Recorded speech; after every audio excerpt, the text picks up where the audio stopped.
मैंने महाराष्ट्र के मुख्यमंत्री, उप मुख्यमंत्री और कर्नाटक के मुख्यमंत्री, गृहमंत्री और वरिष्ठ साथियों को आज यहां पर बुलाया था। दोनों पक्षों के साथ भारत सरकार के गृह विभाग के ऑफिसर की उपस्थिति में बहुत अच्छे माहौल में बात हुई है। दोनों मुख्यमंत्रियों ने सकारात्मक अप्रोच रखा है और कुल मिलाकर इस बात पर सहमति हुई है कि डिस्प्यूट के रास्ते और डिस्प्यूट का समाधान लोकतंत्र के अंदर रोड पर नहीं हो सकता, संविधान सम्मत मार्ग से हो सकता है। तो अतः कुछ फैसले हुए हैं जो मैं आपको बताना चाहता हूं। सबसे पहले, जब तक सुप्रीम कोर्ट का इस बारे में निर्णय नहीं आता, कोई भी राज्य इसके बारे में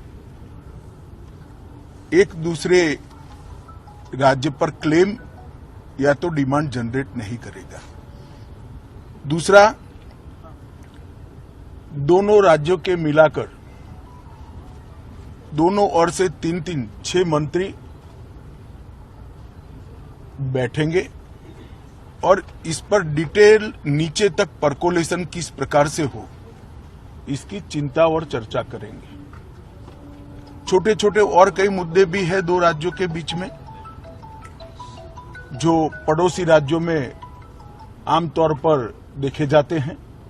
ऐसे मुद्दों का निवारण भी ये 3 मंत्री दो ओर से जो है वो ही करेंगे।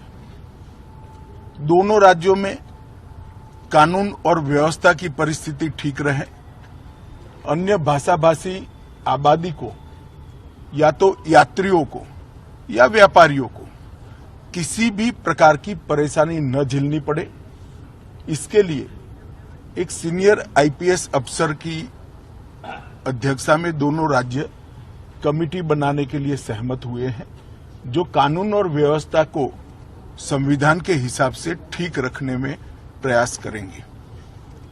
जब मामलों की चर्चा भी हुई तो ये भी ध्यान में आया है कि पूरे मामले में फेक ट्विटर ने भी बहुत बड़ा रोल निभाया है। कुछ फेक ट्विटर्स सर्वोच्च नेताओं के नाम से जनरेट किए गए और इसको फैला दिए गए हैं। और ये मामला बहुत गंभीर इसलिए है कि इस प्रकार के ट्विटर से दोनों ओर की जनता की भावनाएं उद्वेलित होती है और घटनाएं जन्म लेती हैं।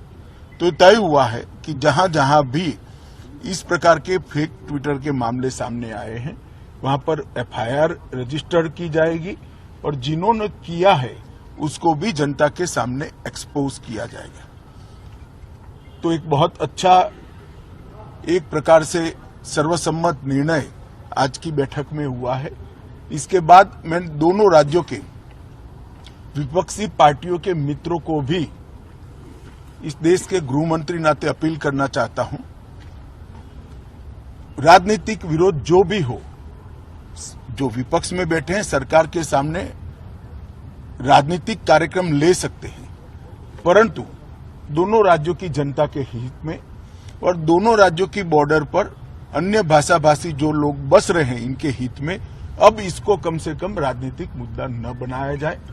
एक कमेटी जो बनी है वो कमेटी की चर्चा का आउटकम और सुप्रीम कोर्ट के फैसले का इंतजार किया जाए। मुझे विश्वास है कि दोनों राज्यों में कांग्रेस, एनसीपी और उद्धव ठाकरे जी का ग्रुप, ये सारे नेता इस बात में सहयोग करेंगे कि इस बात को राजनीतिक रंग न दिया जाए।